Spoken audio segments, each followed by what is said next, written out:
بسم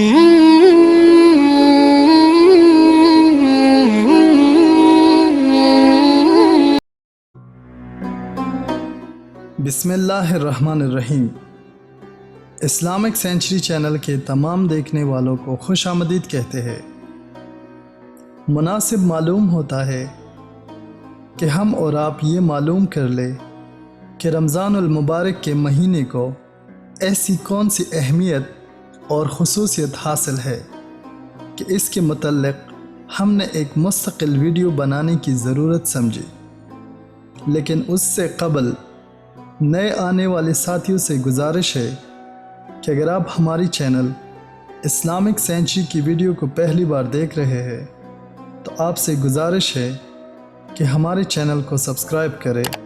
اور ساتھ موجود گھنٹی پر بھی کلک کریں تاکہ نئے آنے والی ویڈیوز کی نوٹیفیکیشن آپ کو بر وقت ملتی رہے۔ تو بڑھتے ہیں ویڈیو کی جانب۔ رمضان کیا ہے؟ صرف ظاہر کو دیکھنے والی نظر تو یہی فیصلہ کرے گی کہ جیسے سال بھر کے اور 11 مہینے بھی ہے، یہ بھی 29 یا 30 دن کا ہی ایک مہینہ ہے، اور جس طرح کے صبح و شام اس سے پہلے اور اس کے بعد ہوتے ہیں، اسی طرح کے صبح و شام رمضان المبارک میں بھی ہوتے ہیں۔ اور یہ بات کچھ بے جان نہیں ہے۔ جتنے ہاتھ پیر آنکھ ناک کان ملک کے وزیر اعظم اور صدر کے ہوتے ہیں، اتنے ہی سڑک جاڑنے والے اور کپڑے دھونے والے ایک دھوبی کے بھی ہوتے ہیں۔ لیکن کیا کوئی معمولی سے معمولی آدمی بھی دونوں کو یکساں سمجھتا ہے؟ تو فرق ظاہری کچھ نہیں، بس فرق ہے تو دونوں کے درجے اور مرتبے کا ہے، جسے ظاہری آنکھ نہیں دیکھ سکتی۔ یہی حال دونوں اور مہینوں کا بھی ہے کہ چاہے ظاہر میں یہ سب ایک سے نظر آتے ہو، لیکن مرتبے میں برابر نہیں ہے۔ آج کی دنیا میں لوگ اپنی سالگرہ مناتے ہیں،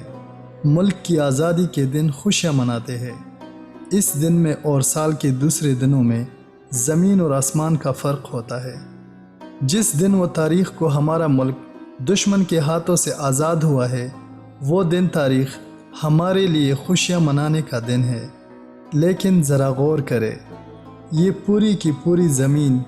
خدا کی دوسری مخلوقات، چاند، سورج اور بہت سے ستاروں کے مقابلے میں ہزارواں حصہ بھی نہیں، اور پھر ہمارا ملک پوری دنیا کا نہ آدھا، نہ تھائی،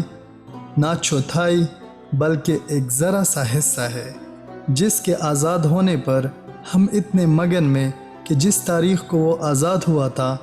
اس تاریخ کو ہر سال پورا دن کھیل کود، سیر و تفریح میں لگا دیتے ہیں، اور روزمرہ کے کام دھندوں کو بالکل چھوڑ دیتے ہیں۔ حالانکہ اگر حساب لگائے تو اس ایک دن کی چھٹی سے ملک کا لاکھوں سے زیادہ کا نقصان تو صرف آمدنی کا ہوتا ہے، اور خرچ رہا الگ۔ لیکن یہ سب کے لیے برداشت ہے، صرف اس لیے کہ اس دن کا ایک مقام ہے، اس کی ایک اہمیت ہے، اس سے ہماری تاریخ کی ایک بہت اہم یادگار وابستہ ہے۔ اب ذرا سا اس پر بھی غور کرو کہ ہمارے خالق و مالک احکم الحاکمین رب العالمین کے ارشاد کے مطابق ہمارا یہ ملک ہی نہیں بلکہ پوری زمین اور اس کے اندر کا سب کچھ صرف انسان کے لیے بنائے، اور یہی تمام چیزوں سے فائدہ اٹھاتا ہے۔ تو پھر انسان کا کتنا بلند مقام ہوا، اور اگر کہیں یہ انسان کسی باطل طاقت کا شکار ہو جائے تو سوچو کہ کتنا بھاری نقصان ہوا۔ اب اگر ساری کائنات کا یہ شہزادہ حضرت انسان اس باطل پنجے سے آزاد ہو جائے تو بتاؤ ہے کوئی ٹھکانہ اس خوشی اور مسرت کا؟ آج سے کوئی 1400 برس پہلے یہ زمین یا اس کا کوئی ایک حصہ نہیں، یا یہ چاند و سورج نہیں، بلکہ خود ان کا شہزادہ حضرت انسان جاہلیت و بت پرستی کی باطل طاقتوں میں گرفتار تھا، اور یہ شہزادہ جو در حقیقت دنیا کی تمام چیزوں کا مالک تھا، طاغوتی اور شیطانی طاقتوں کے اثر سے اس درجے گر چکا تھا کہ ہر چھوٹی سے چھوٹی چیز کے آگے سر جھکا دیتا تھا اور اس طرح اپنے غلام کو اپنا آقا اور مالک سمجھے ہوئے تھا۔ اس کے پیدا کرنے والے خدا سے اس کا اس طرح ذلیل ہونا دیکھا نہ گیا، اور اس نے اس کو ان باطل کے شکنجوں سے آزاد کرنے کا فیصلہ کر لیا، اور محمد صلی اللہ علیہ وسلم کو ایک ایسا قانون قرآن کریم دے کر بھیجا جس نے آقا کو غلام کی غلامی سے نکال کر دوبارہ پھر آقا بنا دیا، اور ذلت کے عمیق غار سے نکال کر اوج کمال تک پہنچا دیا، جس نے اس کی وحشت کو تہذیب و اخلاق سے اور اس کی جہالت کو علم و مغفرت سے، اس کی نادانی کو حکمت و دانائی اور اس کی ظلمت و تاریکی کو بصیرت روشنی سے بدل دیا، اور بجائے اس کے کہ انسان چیزوں کے آگے جھکتا، اسے تمام چیزوں کو اپنے آگے جھکانے کے قابل بنا دیا۔ بس جس تاریخ کو انسانیت کی آزادی اور سربلندی کا یہ پروانہ الہی قرآن مجید انسانوں کو ملا، وہ رمضان المبارک ہے، جو کسی ایک دو ملک یا زمین کے کسی حصے کا نہیں بلکہ پوری انسانیت کا یوم آزادی ہے، جس پر اس طرح کے چھوٹے چھوٹے ہزار یوم آزادیاں قربان ہو سکتے ہیں۔ اور اگر دنیا کے کسی حقیر یوم آزادی پر لاکھوں روپیہ خرچ ہو سکتا ہے، تو اس یوم آزادی پر خدا اور اس کے رسول کے اشاروں پر دنیا کی ہر چیز لٹائی اور قربان کی جا سکتی ہے۔ پھر اس یوم آزادی کی اہمیت میں 4 چاندنیوں اور لگ جاتے ہیں کہ انسان پر جب بھی کبھی غلامی کا دور آیا ہے، اور آدم کی اولاد جب بھی کبھی اپنے دشمن شیطان کے ہاتھوں میں قید ہوئی ہے، ہمیشہ اس کو اسی مہینے میں آزادی ملی ہے۔ اس طرح رمضان کا مہینہ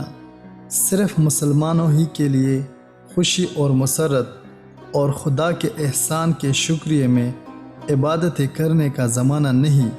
بلکہ دنیا کے جتنے انسان کسی نبی سے اپنا تعلق مانتے ہیں، سب کے لیے خدا سے تو لگانے کا زمانہ ہے۔ حضرت ابراہیم خلیل اللہ علیہ السلام کے دور میں انسانوں کی آزادی کا پروانہ صحیفیوں کی شکل میں اسی مہینے کی پہلی یا تیسری تاریخ کو ملا۔ حضرت داؤد علیہ السلام کے زمانے میں آزادی کا یہ قانون زبور کی صورت میں 12 یا 18 رمضان کو دیا گیا۔ حضرت موسیٰ علیہ السلام کو تورات کے نام سے 6 رمضان المبارک کو ملا۔ حضرت عیسیٰ علیہ السلام کو انجیل کے نام سے 13 رمضان کو ملا۔ اس مہینے کی خوشی میں خدائی قید خانے جہنم کے بہت سے قیدی آزاد کر دیے جاتے ہیں۔ اس آزادی کی خوشی میں اور آزاد کرنے والے پروردگار کے شکریہ میں اس کے نیک بندے راتوں کو نمازیں پڑھتے ہیں اور دن بھر روزے رکھتے ہیں۔ اس مہینے میں عبادتوں کا باؤ بہت بڑھ جاتا ہے۔ جو عمل اور دنوں ایک نیکی دلاتا تھا، رمضان المبارک میں 70 نیکیاں دلاتا ہے۔ پھر وہ ہدایت اور روشنی کا پیغام، چونکہ بے انتہا قیمتی دولت ہے، جس کا شکریہ بھی لازم ہے، اور قرآن کا شکریہ اس سے بڑھ کر اور کیا ہو سکتا ہے کہ انسان اس کے حکموں پر چلنے کے لیے اپنے کو تیار کرے۔ قرآن کا مقصد ہے کہ ہم خود بھی شریعت کی راہ پر چلنا سیکھیں اور خدا کے دوسرے بندوں کو بھی اسی کی طرف لائے۔ اس مقصد کے لیے اپنے کو تیار کرنے کا بہترین ذریعہ روزہ ہے۔ یہ مہینہ انسانی قلوب پر روحانی بارشوں کا مہینہ ہے۔ جس طرح خدائے پاک نے زمین کے درختوں اور پھلوں پھولوں کے لیے سال میں ایک بار بارش کے ذریعے غذا کا انتظام فرمایا ہے،